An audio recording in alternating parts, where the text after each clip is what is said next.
السلام علیکم ورحمۃ اللہ وبرکاتہ نحمدہ و نصلی علی رسول کریم اما بعد فاعوذ باللہ من الشیطان الرجیم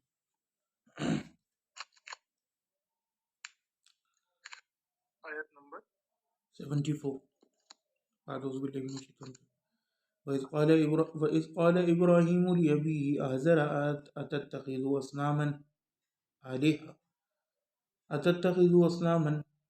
آلِهَةً إِنِّي أَرَاكَ وَقَوْمَكَ فِي ضَلَالٍ مُبِينٍ وَكَذَلِكَ نُرِي إِبْرَاهِيمَ مَلَكُوتَ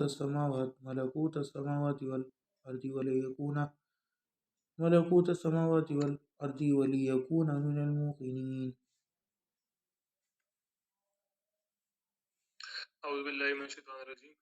اور اس وقت کا ذکر سنو جب ابراہیم نے اپنے باپ آزر سے کہا تھا کہ کیا آپ بتوں کو خدا بنائے بیٹھے ہیں؟ میں دیکھ رہا ہوں کہ آپ اور آپ کی قوم کھلی گمراہی میں مبتلا ہے۔ اور اسی طرح ہم ابراہیم کو آسمانوں اور زمین کی سلطنت کا نظارہ کراتے تھے، اور مقصد یہ تھا کہ وہ مکمل یقین رکھنے والوں میں شامل ہوں۔ ویسے یہ آیت امپورٹنٹ ہے آج، السلام تمہاری لیے بھی، اس میں ایتھیزم وغیرہ بھی کور ہوگا۔ بات ہوگی بلے میں شیطان فلما جن علیہ اللیل رئے کوكبا قال هذا ربی فلما افل قال لا احب الافلین. چنانچہ جب ان پر رات چھائی تو انہوں نے ایک ستارہ دیکھا، کہنے لگے یہ میرا رب ہے۔ پھر جب وہ ڈوب گیا تو انہوں نے کہا میں ڈوبنے والوں کو پسند نہیں کرتا۔ فلما رأى القمر بازغا قال هذا ربي فلما أفل قال لئن لم يهدني ربي لأكونن من القوم الضالين. پھر جب انہوں نے چاند کو چمکتے دیکھا تو کہا کہ یہ میرا رب ہے، لیکن جب وہ بھی ڈوب گیا تو کہنے لگے اگر میرا رب مجھے ہدایت نہ دیتا تو میں یقیناً گمراہ لوگوں میں شامل ہو جاؤں۔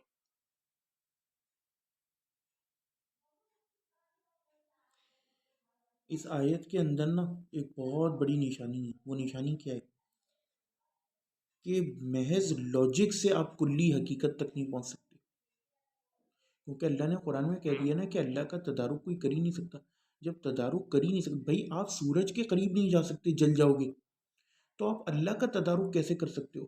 اس کا مطلب یہ کہ جب بندہ اپنے محدود علم کے ساتھ لامحدود کا اور محدود قوتوں کے ساتھ لامحدود وسیع کائنات کا احاطہ نہیں کر سکتا، تو پھر سوال یہ پیدا ہوتا ہے کہ ایک وقت آتا ہے کہ وہ مجبور ہو جاتا ہے، جیسے ابراہیم علیہ السلام مجبور ہوئے کہ اے پالنہار. پہلے انہوں نے بھی کوشش کری کہ اپنی لاجک سے اور دماغ لگا کے کسی کو خدا بنا لے، لیکن بعد میں انہیں بات سمجھ میں آ گئی کہ نہیں، یہ میں اپنے محدود علم کے ساتھ نہیں کر سکتا، بلکہ ایک ایکسٹرنل آبجیکٹو علم کو آنا پڑے گا مجھے بتانے کے لیے، خدا کا تعارف کرانے کے لیے. اسی لیے انہوں نے کہا کہ اے میرے پالنہار اگر آپ نے مجھے ہدایت نہ دی تو میں گمراہوں میں ہو جاؤں گا. اعوذ باللہ من الشیطان الرجیم. فلما رأى الشمس بازغة قال هذا ربي هذا أكبر فلما أفلت قال يا قوم إني بريء مما تشركون. پھر جب انہوں نے سورج کو چمکتے دیکھا تو کہا یہ میرا رب ہے، یہ زیادہ بڑا ہے۔ پھر جب وہ غروب ہوا تو انہوں نے کہا اے میری قوم، جن جن چیزوں کو تم اللہ کی خدائی میں شریک قرار دیتے ہو میں ان سب سے بیزار ہوں۔ اس آیت کے اندر بھی ایک بہت بڑی نشانی ہے. وہ کیا نشانی ہے؟ وہ ہے ایکسکلوژن اپروچ کی. ایکسکلوژن یا ایکسکلوزیو اپروچ کیا ہوتی ہے؟ جیسے لا الہ الا اللہ کہ کوئی خدا نہیں سوائے اللہ کے، پہلے نہیں کروائی گئی، آپ ایکسکلوڈ کرو. کیا یہ خدا ہو سکتا ہے؟ ہٹا دو. یہ ہو سکتا ہے؟ ہٹا دو. اب سمجھ ہیں؟ ریڈکشنزم بھی کہتے ہیں نا کہ کم کرتے جانا. ہاں، ریڈکشن یا ڈیڈکشن، زیادہ بہتر لفظ میرے خیال سے ایکسکلوژن ہے کہ ایکسکلوڈ کرتے جاؤ. اب دیکھو یہ جو میں نے آپ کو کہا تھا کہ آپ پہلے، اور اس کی دلیل میں آپ کو دے چکا کہ گرو نانک کا مذہب اور قرآن کے بعد آنے والے مذاہب کو ہم دیکھیں گے بھی کیوں نہیں. اس کے لیے آپ کو پہلے قرآن کو غلط پروف کرنا پڑے گا ڈسینڈنگ آرڈر میں سوری. تو اب سوال یہ پیدا ہوتا ہے کہ سب سے پہلے یہی ٹیکنیک میں نے یہاں بھی اپنائی کہ آپ ڈسینڈنگ آرڈر میں جو سب سے پہلے آیا تھا ایکسکلوڈ کرتے جاؤ گے مذہب، ہندو مت ہے، یہودیت ہے، عیسائیت ہے، یہ پھر جو بچے گا، سمجھ رہے ہو؟ وہی اپروچ ابراہیم علیہ السلام کی بھی تھی کہ انہوں نے ڈیٹیکٹ کیا تارا نہیں ہو سکتا، چاند نہیں ہو سکتا، سورج نہیں ہو سکتا. تو اگر آپ حق تک نہیں بھی پہنچے نا، کم از کم جو جھوٹی چیزیں بالکل اس سے تو اپنے آپ کو دور کرو. یہ بعد میں بات ہوگی کہ حق کیا ہے، لیکن جو چیز بالکل جھوٹ ہے، جس کی کوئی بنیاد ہی نہیں، اس کو تو آپ سائڈ پہ کرو. پھر ہم دیکھیں گے کہ اب جو کچھ بچا اس میں سے حق کیا ہے. اعوذ باللہ من الشیطان الرجیم. انی وجہت وجہی للذی فطر السماوات والارض حنیفا وما انا من المشرکین. میں نے تو پوری طرح یکسو ہو کر اپنا رخ اس ذات کی طرف کر لیا ہے جس نے آسمانوں اور زمین کو پیدا کیا ہے، اور میں شرک کرنے والوں میں سے نہیں ہوں. نعم. وحاجہ قومہ قال اتحاجونی فی اللہ وقد ہدان ولا اخاف ما تشركون به الا ان يشاء ربي شيئا وسع ربي كل شيء علما افلا تتذكرون. اور پھر یہ ہوا کہ ان کی قوم نے ان سے حجت شروع کر دی. ابراہیم نے ان سے کہا، کیا تم مجھ سے اللہ کے بارے میں حجت کرتے ہو جبکہ اس نے مجھے ہدایت دے دی ہے؟ اور جن چیزوں کو تم اللہ کے ساتھ شریک مانتے ہو، میں ان سے نہیں ڈرتا کہ وہ مجھے کوئی نقصان پہنچا دیں گی، الا یہ کہ میرے پروردگار مجھے کچھ نقصان پہنچانا چاہے تو وہ ہر حال میں پہنچے گا. میرے پروردگار کا علم ہر چیز کا احاطہ کیے ہوئے ہے. کیا تم پھر بھی کوئی نصیحت نہیں مانتے؟ وكيف أخاف ما أشركتم ولا تخافون أنكم أشركتم بالله ما لم ينزل به عليكم سلطانا وأي الفريقين أحق بالأمن إن كنتم تعلمون.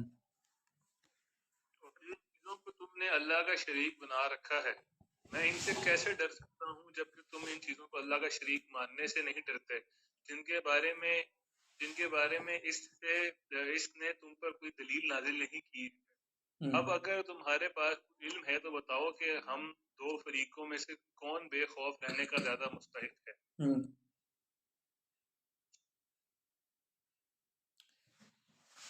اس آیت کے اندر بھی ایک بہت بڑی نشانی ہے. کیا نشانی ہے؟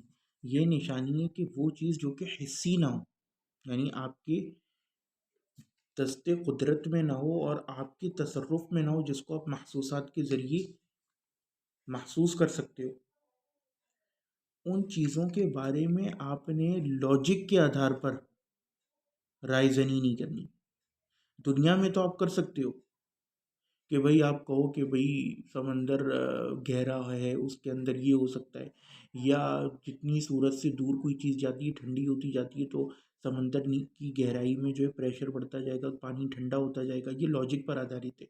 تو اس بنیاد پر آپ کہو کہ ہمیں سمندر میں چھلانگ نہیں لگانا چاہیے او حقیقت. لیکن یہ اپنے پاسٹ ایکسپیرینسز کی بنیاد پہ. لیکن جو چیز مخفی ہے نا آپ کی آنکھ سے، مردے سنتے ہیں یا نہیں سنتے؟ اگر سنتے بھی ہیں تو کیا ان کے پاس انہیں یہ اختیار پراپت ہے کہ وہ آپ کی مدد کریں؟ یہ تمام مسائل وہ ہیں جو غیبی امور سے تعلق رکھتے ہیں. اس میں قیاس آرائی نہیں کی جائے گی. اللہ نے کیا کہا؟ ما لم ينزل به علیکم سلطانہ، کہ جس چیز کی اللہ نے کوئی سلطان نازل نہیں کری.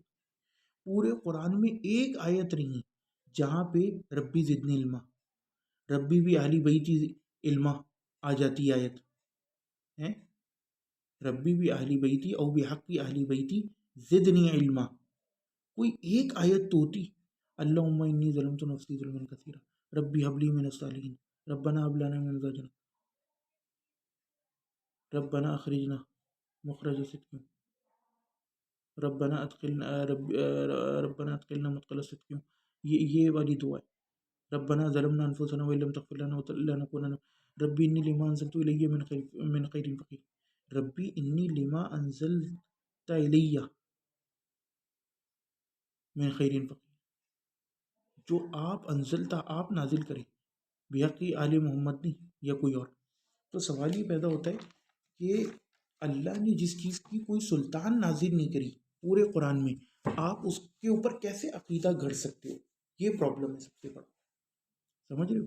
تو یہ آج کی آیات جو ہے نا بڑی امپورٹنٹ ہیں اور زبردست ہیں. they are gonna be interesting. اب شروع کرتے ہیں ہم لوگ اس کی تفسیر.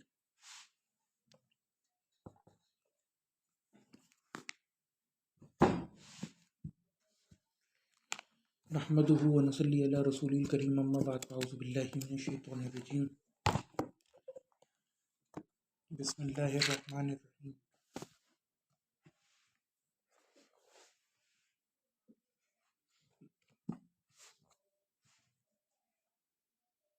یقول تعالیٰ، اللہ تعالیٰ فرماتا ہے، وذکر قصۃ ابراہیم، کیا آپ قصہ ابراہیم کو ذکر کیجیے، علیہ الصلوۃ والسلام، ان کے اوپر صلاۃ والسلام. سمجھے؟ مثنیًا علیہ و معظمًا فی حال دعوتی للتوحید، ان کی ثنا بیان کرتے ہوئے اور تعظیم بیان کرتے ہوئے اس حال میں، یعنی ان کی دعوت کا حال بیان کرتے ہوئے توحید کی اور ونہیہ عن الشرک، اور ان کی شرک سے نہیں جو تھی اس کو بیان کیجیے. وَإِذْ قَالَ ابراہیم، اور جب ابراہیم نے کہا لِأَبِيهِ، اپنے پتا سے، آزرا سے، أَتَتَّخِذُ، کہ کیا آپ بناتے ہیں، اصنامًا آلہہ، بتوں کو، مورتوں کو خدا. انی اریکا، بے شک میں تو دیکھتا ہوں آپ کو، وقومک، اور آپ کی قوم کو، فی ضلال مبین، ایک کھلی گمراہی میں. ای لا تنفع ولا تضر ولیس لها من الامر شیء، یعنی کہ نہ یہ آپ کو نفع پہنچاتی نہ نقصان پہنچاتی ہیں اور نہ کسی بھی امر کا اختیار رکھتی ہیں. انی اراک وقومک فی ضلال مبین حیث عبدتم من لا یستحق من العبادۃ شیئا، یعنی کہ میں آپ کو کس لیے ایک واضح گمراہی میں دیکھتا ہوں کہ آپ نے ان لوگوں کی یا ان چیزوں کی عبادت شروع کر دی جن کو اس کا کوئی حق ہی نہیں تھا، جو اس کے مستحق ہی نہیں تھے، استحقاق ہی نہیں رکھتے تھے. وَتَرَكْتُمْ عِبَادَةَ خَالِقِكُمْ، اور آپ نے اپنے خالق کی، پیدا کرنے والی کی، رچیتا کی عبادت کو ترک کر دیا. وَرَازَقَكُمْ وَمُدَبِّرَكُمْ، سمجھے؟ وَرَازِقِكُمْ وَمُدَبِّرِكُمْ، اور اپنے رازق اور مدبر کو چھٹ دیا. وَكَذَلِكَ، آیت نمبر 75، وَكَذَلِكَ نُرِي ابراہیم، اور اسی طرح ہم نے دکھایا ابراہیم کو، دکھاتے ہیں ملکوت السماوات والارض، آسمان و زمین کے ملکوت یعنی کہ نشانیاں، وَلِيَكُونَ مِنَ الْمُوقِنِينَ، تاکہ وہ یقین کرنے والوں میں سے ہو. اب دیکھو یہاں پر آتی ہے لاجک، کہ اتنی لاجک آپ کو استعمال کرنے کی ضرورت ہے کہ آپ ایک رزلٹ تک پہنچ جاؤ. جیسے میں نے کہا نا کہ کیا آپ یہ قسم کھا سکتے ہو کہ آپ کے پر دادا دنیا میں موجود تھے، تو آپ اس پہ اللہ کی قسم کھا سکتے ہو کیونکہ قرائن ایسے اکٹھے ہو گئے. تو اسی طرح آسمان و زمین کو آپ جب دیکھو گے تو آپ کے پاس قرائن اکٹھے ہو جائیں گے کہ یار اس کا، ان تمام موجودات کا کوئی موجد تو ہے، اس پہ آپ قسم کھا سکتے ہو.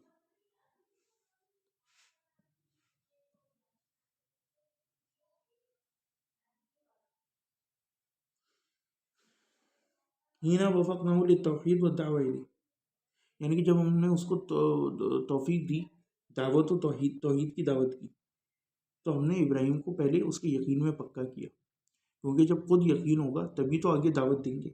ای لیوریا ببصیرتی، لیری ببصیرتی، تاکہ وہ اپنی بصیرت کے ساتھ اس کو دیکھے.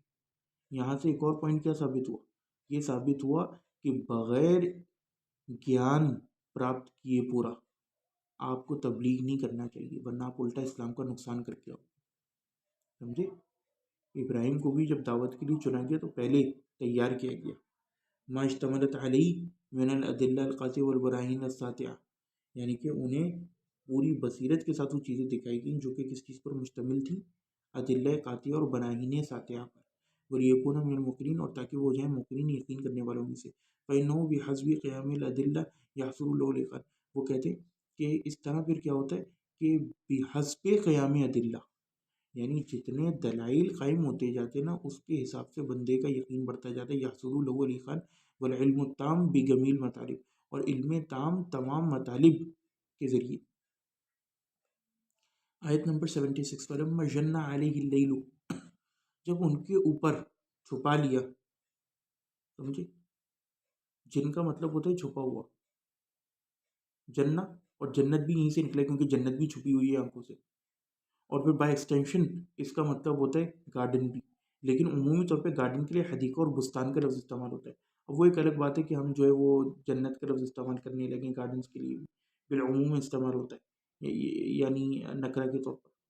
اور عبرانی میں بھی گین کا لفظ استعمال ہوتا ہے جنت اور گارڈن کے لیے. تو ای ازلما یعنی کہ ڈھک لیا، رات نے. جنہ علیہ اللیل، ابھی دیکھ رہے ہو کہ جنہ آپ نے ایک روٹ ورڈ میں گئے آپ کو کتنے سارے مل گئے، اور آپ کو ان سب کے پیچھے کی لاجک پتہ چل گئی. یہ خوبصورتی عربی کی، عربی کی. هذه جمیلۃ العربی، عربک کی. استغفر اللہ. ای ازلم رآ کوکبا، انہوں نے کوکب کو دیکھا، تارے کو. کوکب کا لفظ تارے کو بھی مشتمل ہے اور پلانٹ کو بھی. لعلہ من الكواكب المضية لأن تخصيصه بالذكر يدل على زيادة عن غيره ولهذا والله أعلم. قال من قال إنه الزهرة. سمجھے، وہ کہتے ہیں کہ شاید یہ جو دوسرے خاص کواکب ہیں ان میں سے تھا، کیونکہ اس کا تخصیص کے ساتھ ذکر ہے.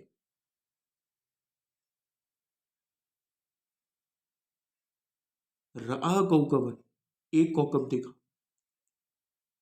یا کوئی کوکب دیکھا، تو وہ کہتے ہیں کہ اس کا یہ اس بات پر دلالت کرتا ہے اعلیٰ زیادتی عن غیری، کہ یہ جو باقی کواکب تھے ان کے علاوہ ایک کوکب تھا.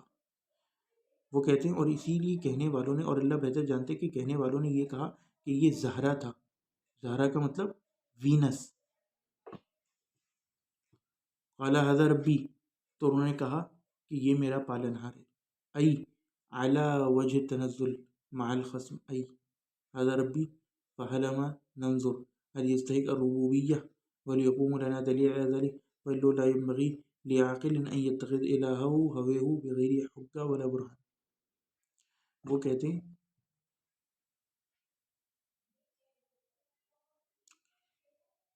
کہ انہوں نے کہا کہ یہ میرا پالنہار ہے وجہ تنزل اور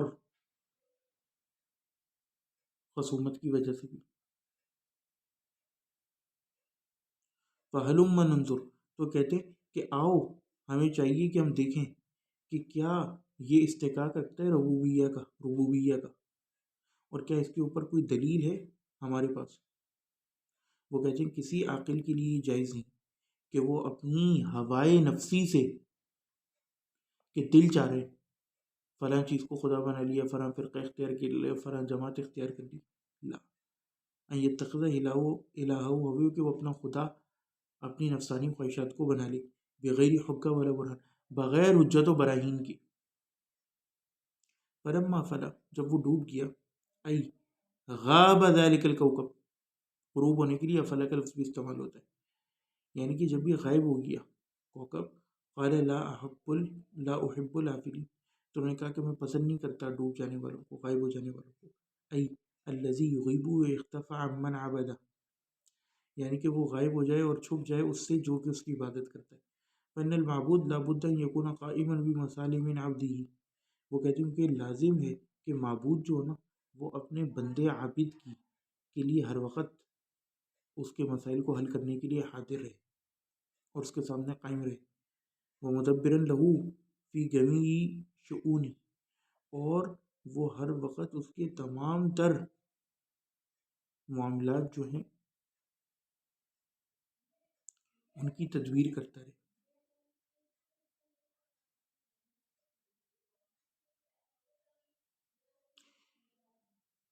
اس میں گہرائی کیا ہے؟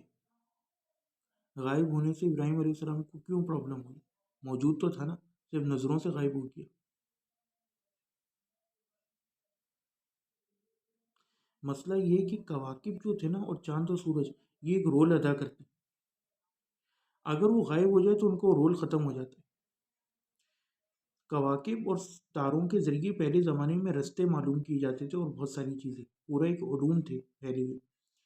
اگر کوئی تارا غائب ہو جائے تو آپ جو ہے سمندر میں کسی اور طرف نکل سکتے ہو ایک تارے کے آگے پیچھے ہونے کی وجہ سے، اور آپ کی موت ہو سکتی ہے. تو اس لیے جب وہ تارا غائب ہو گیا تو انہوں نے کہا کہ میں ڈوبنے، کیونکہ اب وہ میری رشد و ہدایت کے لیے موجود ہی نہیں ہے.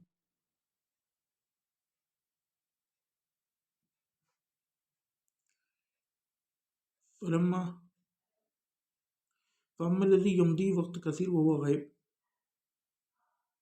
تو کہتے ہیں کہ جب کثیر وقت گزر گیا اور وہ غائب رہا، فَمِنْ أَيْنَ يَسْتَحِقُّ الْعِبَادَةَ تو پھر اس کی عبادت کا یہ کیسے مستحق ہو سکتا ہے. وَهَلْ اتِّخَاذُ إِلَٰهًا إِلَّا مِنْ أَسْفِهِ الصَّفْ وَابْطَلُ الْبَاطِلِ اور اس کو خدا بنانا اس سے بڑی بیوقوفی کیا ہوگی اور سفاہت، اور یہ اس سے بڑا باطل کیا ہوگا. آیت نمبر 77. فَلَمَّا رَأَى الْقَمَرَ بَازِغًا پھر جب انہوں نے دیکھا چاند کو، ای طالعا چڑھا ہوا، طلوع ہوا، رأى زیادت علی نور الکواکب و مخالفت لها تو انہوں نے دیکھا کہ باقی جتنے کواکب ہیں اور نجوم ہیں ان کے مقابلے میں چاند سب سے زیادہ روشن اور بڑا ہے. قال هذا ربی تو انہوں نے کہا کہ یہ میرا پالنہار ہے. تنزل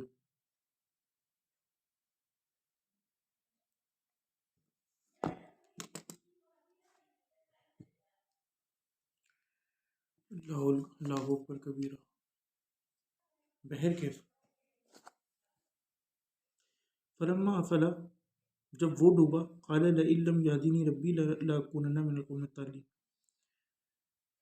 پھر انہوں نے کہا جب وہ ڈوبا کہ اگر میرے پالنہار نے مجھے ہدایت نہیں دی،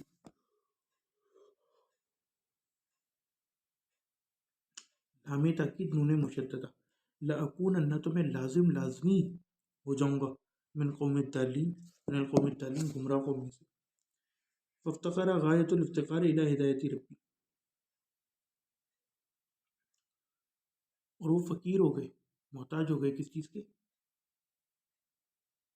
اپنے پالنہار کی ہدایت کی. وعلم انہ ان لم یہدی اللہ اور انہوں نے اس بات کو جان لیا کہ اگر اللہ نے انہیں ہدایت نہیں دی فلا ہادی لہ سمجھے تو کوئی ہادی نہیں ہے پھر ان کے لیے. وان لم یعنہ علی طاعتی فلا معین لہ اور اگر اللہ تعالیٰ نے ان کی مدد نہیں کری، معاونت نہیں کری اس کی اطاعت پر، تو پھر کوئی اور مدد کرنے والا نہیں.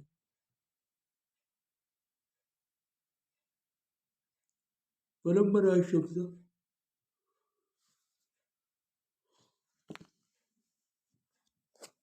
بازغہ جب انہوں نے شمس کو دیکھا، سورج کو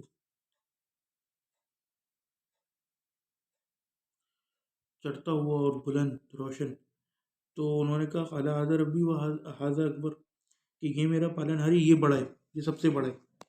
سمجھے؟ یعنی من الکواکب و من القمر. فلما افلت لیکن جب وہ بھی ڈوب گیا، تقرر حینئذ الہدی واضمحل الردی تو ان کے لیے واضح ہو گیا ہدایت. قال یا قوم انی بریء مما تشرکون تو انہوں نے کہا کہ اے میری قوم میں تو بری ہوں ان چیزوں سے جس کی تم شریک کرتے ہو اللہ کے. حیث قام البرہان صادق الواضح علی بطلان جب ان کے سامنے ایک برہان صادق واضح قائم ہو گیا اس کے بطلان پر. آیت نمبر 79.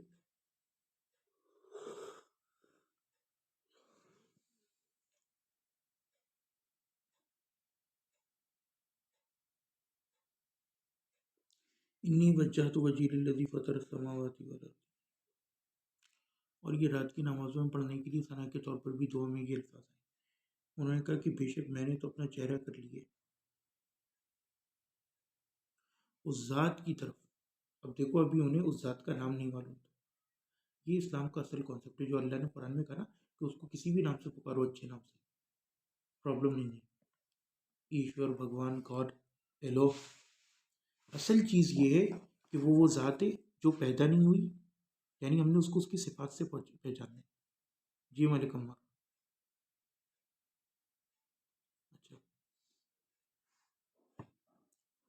تو ابراہیم علیہ السلام نے بھی یہاں پہ یہ بات کری کہ میں نے اس ذات کی طرف اپنا چہرہ کر لیا فاطر السماواتی، جس نے ڈی نوو سنتھسس کی ہے سماوات اور ارض کا، حنیفن سب سے ٹوٹ کر میں اس کے لیے ہو گیا ہوں، وما انا من المشرکین اور میں مشرکین میں سے نہیں ہوں، ای للہ وحدہ مقبلا علی، اس کی طرف اسے قبول کرتے ہوئے، اس کی طرف اپنا رخ کرتے ہوئے، معارضا عمن سواہ، اور میں نے اعراض کیا اس کے علاوہ جو کوئی۔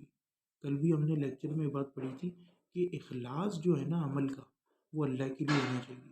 اگر آپ کا مقصد یہ ہے کہ آپ کو لوگ شیوخ کہیں، شیخ کہیں، فیس بک پر، انسٹاگرام پر، اور یہ تماشے بازیاں جو لوگ کرتے ہیں کہ پوسٹ لکھ کے ادھر کی اینٹ ادھر کروڑا بانمتی نے کنبا جوڑا، ادھر سے چرا کے فیس بک پہ پوسٹ لکھ دیتے ہیں اور آخر میں لکھ دیتے ہیں کتب ہو، تو یہ چیز جو ہے نا یہ اسلام کے خلاف ہے، کیونکہ آپ کی نیت کچھ اور ہے۔ اصل چیز یہ کہ آپ کا مقصد کیا ہونا چاہیے کہ میں اللہ کے لیے کر رہا ہوں۔ ایک لڑکے نے بیوقوف بنانے کے لیے کہا کہ یہ تو میں اپنے نوٹس بناتا ہوں پرسنل، ابھی بھی نوٹس کتاب میں بنتے ہیں، یہ کون سی دنیا ہے جس کے اندر فیس بک کے اوپر نوٹس بن رہے ہیں اور پھر اس پہ کمنٹ بازی ہو رہی ہے، تماشے بازی ہو رہی ہے، تو obviously سیدھی سی بات ہے۔ ورنہ ابراہیم علیہ السلام کی طرح ہو جاؤ، حنیف بنو، مسلمان، یہ سب چیزوں کو چھوڑ دیا، ٹوٹ کر ایک اللہ کے لیے ہو گئے۔ اگر آپ خالصتاً اللہ کے لیے کام کرو گے نا، پھر آپ کو پرواہ نہیں ہوگی کہ گروپ میں کوئی آپ کے بارے میں کیا بولتا ہے، نہ آپ کو یہ پرواہ ہوگی کہ مجھے اتنے لوگوں کو جمع کر لینا ہے اپنے نیچے، کیونکہ ہدایت دینا اللہ کا کام ہے۔ پوائنٹ سمجھے؟ مومن کی سوچی بالکل مختلف ہوتی ہے۔ اپنی جگہ کام کرے جاؤ تاکہ اللہ یہ نہ کہے کہ تم نے اپنا رول ادا نہیں کیا، خالصتاً اللہ کے لیے ہو۔ ہاں، ایک وقت لازمی ایسا آئے گا کہ آپ کو فیس بک پہ پوسٹ لکھنا پڑے گی شیخ نور الدین ہزاروی کی طرح، نور الرحمن ہزاروی کی طرح، لیکن مسئلہ یہ کہ نور الرحمن ہزاروی یا شیخ مصطفیٰ الادوی یا شیخ خالد الہی کے لیول کے تو بنو پہلے۔ اس کے لیے آپ کو پوری دنیا سے کٹ کٹا کے فیس بک انسٹاگرام بند کر کے علم حاصل کرنا پڑے گا، اور اس طریقے پر علم حاصل کرنا پڑے گا جو طریقہ علم حاصل کرنے کا۔ آپ کو کبھی کوئی ڈگری مل سکتی ہے دنیا میں ڈاکٹری کی، انجینئرنگ کی، تو پھر دین کی ڈگری کیسے مل گئی کہ آپ جو چاہے بولتے پھرو؟ ائمہ تو کہتے تھے کہ دین اسناد کا نام ہے، اپنا دین کس سے لے رہے ہو اس چیز کو دیکھو۔ سند، اسندا، اس کا مطلب کیا ہے؟ ٹیک لگانا۔ عربی میں ڈگری کو کہتے ہی اسناد ہیں۔ اب جو لوگ کہتے ہیں کہ ہمیں کیا کہتے ہیں دین کی سند، دین میں سند کی ڈگری کی کیا ضرورت ہے؟ سند کا مطلب ہی ڈگری ہی ہوتا ہے، سمجھے؟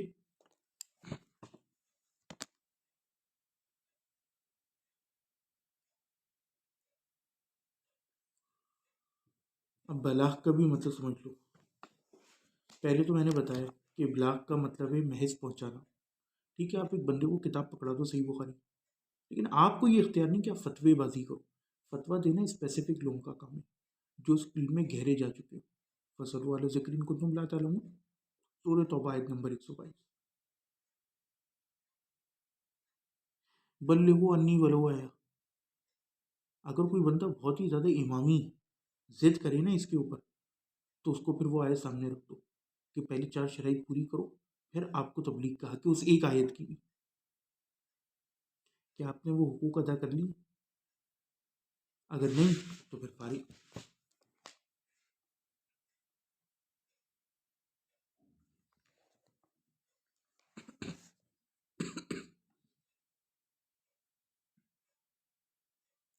وما انا من المشرکین، اور میں مشرکین میں سے نہیں ہوں۔ اب آپ نے تبرہ کرنا ہے، سمجھے؟ ایک شیعی تبرہ ہے اور ایک مومن کا تبرہ ہے۔ مومن کا تبرہ کیا ہے؟ فتبرأ من الشرک۔ شیعوں کا تبرہ یہ کہ ابو بکر اور عمر سے جان چھڑانی ہے اور اسے دوری اختیار کرنی ہے، اور مومن کا تبرہ کیا ہے؟ ابراہیم کا تبرہ، فتبرأ من الشرک، کہ آپ نے شرک اور اہل شرک سے تبرہ کرنا ہے۔ ایک اور جگہ پہ حضرت ابراہیم علیہ السلام نے کہا کہ اب تمہارے اور ہمارے درمیان ابدی بغاوت شروع ہو گئی اور عداوت، یہاں تک کہ تم اللہ پر ایمان نہ لیو۔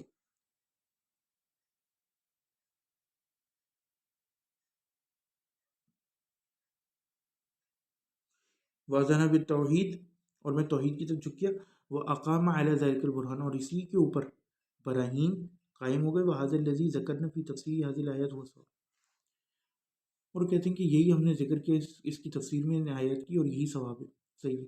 وہ ان المقام مقام مناظرہ، وہ کہتے ہیں اور یہ وہ مقام ہے جو کہ مقام مناظرہ ہے، من ابراہیم علیہ السلام لقومی، ابراہیم علیہ السلام کو اپنی قوم کے ساتھ، وہ بیان بطلانی الہیتی هذه الاجرام العلویہ وغیرہ، اور اس بات کا بطلان کہ یہ جو انہوں نے مختلف اجرام بنائے ہوئے تھے، یعنی مختلف اجرام فلکی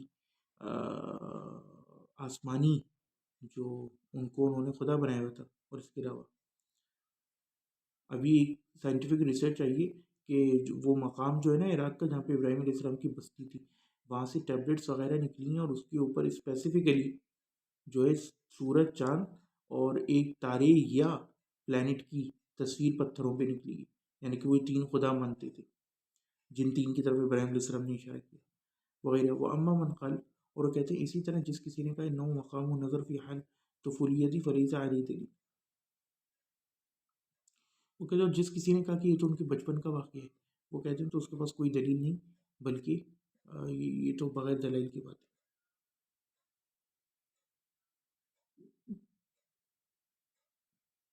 کیونکہ اوپر کہا نا کہ وَإِذْ قَالَ ابراہیم، ابراہیم نے اپنے پتا سے کہا،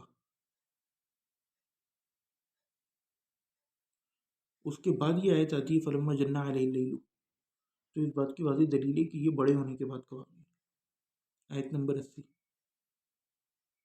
وحاجہ قوم، ان کی قوم نے ان سے جھگڑا کیا، تو انہوں نے کیا کہا اتحاجونی فی اللہ وقد ہدانی، کہ کیا تم مجھ سے اللہ کے بارے میں احتجاج کرتے ہو اور پھڈا کرتے ہو جبکہ اس نے مجھے ہدایت دی تھی، ای فائدۃ لمحاجہ من لم یتبین له الہدی، جس کے لیے واضح نہیں ہوئی ہدایت تو اس سے لڑائی جھگڑائی کا کیا فائدہ۔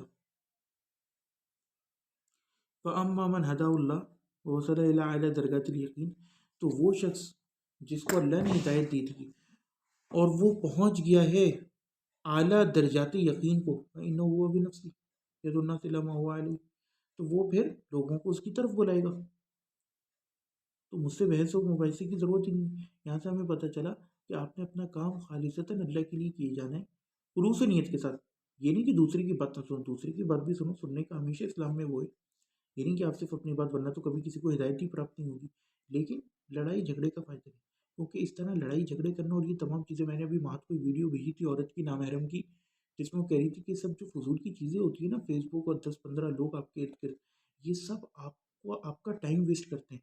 آپ کو وہی کاشف علی جو کہتے ہیں کہ آپ کو مرکز ہونا پڑے گا، ترکیز کرنا پڑے گی، یکسو ہونا پڑے گا ان سب چیزوں کو بند کر کے۔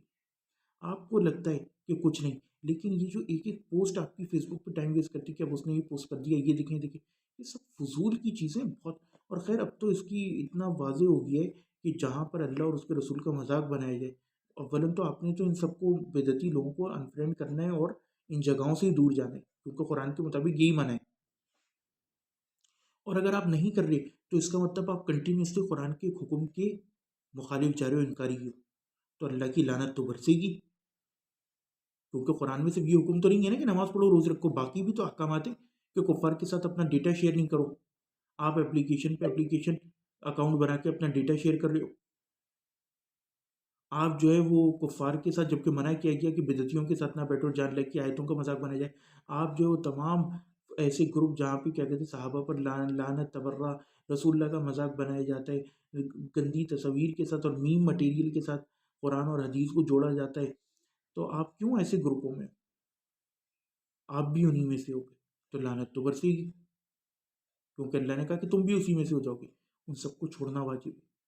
فیس بک پہ جتنے بدعتی لوگ آپ کے دوست ہیں، اب پتہ چل گیا نا، میں نے بتایا کہ ایک لڑکی کے اوپر کس طرح اس کا بیڈ افیکٹ پڑا، آپ کہتے تھے کہ نہیں نہیں نہیں کچھ نہیں ہوتا، ایک دوستی تو نہیں، تبرہ کرنا ہے، جیسے ابراہیم علیہ السلام نے کہا کہ تمہارے اور ہمارے درمیان ابدی بغاوت اب چل چکی ہے جب تک تم اللہ کے اوپر ایمان نہ لاؤ، تو بالکل اسی طرح جب تک یہ لوگ اپنے اعمال کو نہ سدھاریں اور صحیح دین پر نہ آئیں اور دین کو محض مذاق بنایا ہوا ہو، تو ایسے تمام لوگوں کو آپ کو انفرینڈ کرنا ہے اور اپنے سے دور کرنا ہے۔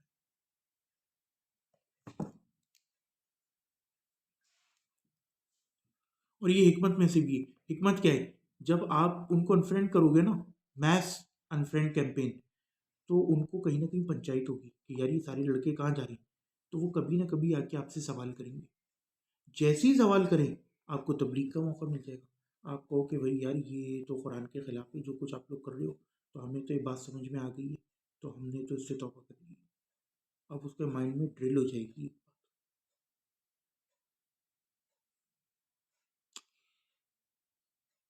ولا خافو ما تشرکون بھی، اور میں اس چیز سے نہیں ڈرتا جس کو تم شرک کرتے ہو، یعنی سورج سے، چاند سے، یا کسی اور ولی یا ایسی چیز سے جس کو تم شرک کرتے ہو اللہ کے ساتھ. یا راما یا کرشنا، فإنها لن تضرنی، کیونکہ تم مجھے نقصان نہیں پہنچا سکتے. ولن تمنع عنی من النفع شیئا، اور نہ تم مجھ سے کوئی نفع والی چیز کو منع کر سکتے ہو اگر اللہ نے میرے لیے نفع چاہ لیا. الا ان یشاء ربی شیئا، اگر سوائے یہ کہ جو میرا رب چاہے. وسع ربی کل شیء علما، میرے پالن ہار نے ہر چیز کا علمی طور پر احاطہ کیا ہوا ہے. افلا تتذکرون، کیا تم اس کے بعد بھی تذکر حاصل نہیں کرتے؟ فتعلمون انہ وحدہ المعبود المستحق للعبودیہ، یعنی کیا تمہیں اب بھی یہ بات پتہ نہیں چلی کہ وہ وحدہ لا شریک ہے اور وہی معبود مستحق ہے عبودیت کا، یعنی وہی ایک اس بات کا لائق ہے کہ اس کی عبادت کی جائے. آیت نمبر 81. وکیف اخاف ما اشرکتم ولا تخافون انکم اشرکتم باللہ. پھر ابراہیم علیہ السلام نے ایک اور مزے کی بات کی، وحال علی العجز وعدم النفی. انہوں نے کہا کہ میں اس چیز سے کیسے ڈروں جن کو تم اللہ کے ساتھ شریک کرتے ہو، جبکہ تم اس سے نہیں ڈرتے کہ اللہ سے جس کے ساتھ تم نے شریک کیا ہے. وعدم النفی ولا تخافون انکم اشرکتم باللہ ما لم ينزل، جس کے اللہ نے کوئی سلطان نازل نہیں کیا. ای الا بمجرد اتباع الہوی، یعنی کہ تم صرف اپنی اتباع ہوی سے کر رہے ہو.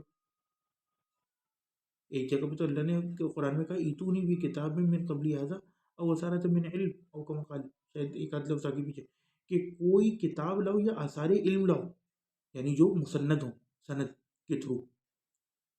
یہ تھوڑی کہ بس ایسی بات کر دی لاجک پر. یہ قرآن کے خلاف ہے کہ لاجیکلی یہ دیکھیں وہ دیکھیں وہ دیکھیں، وہ ماں سے بھی تو روٹی مانگتے ہو تو یوں اور یوں کہانیاں، یہ اسلام میں نہیں ہے.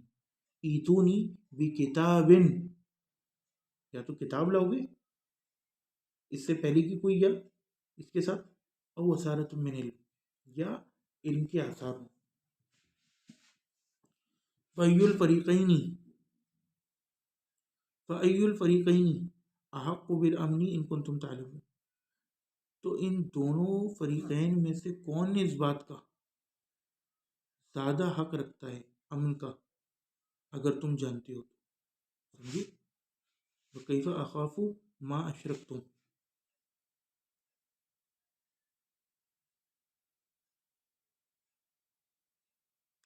یعنی کہ جن کو تم شریک کرتے ہو وہ تو عاجز ہیں اور وہ نفع نہیں پہنچا سکتے، تو میں ان سے کیوں ڈروں؟ ٹھیک ہے. وآخر دعوانا ان الحمد للہ رب العالمین. کسی کا کوئی سوال ہے اس میں؟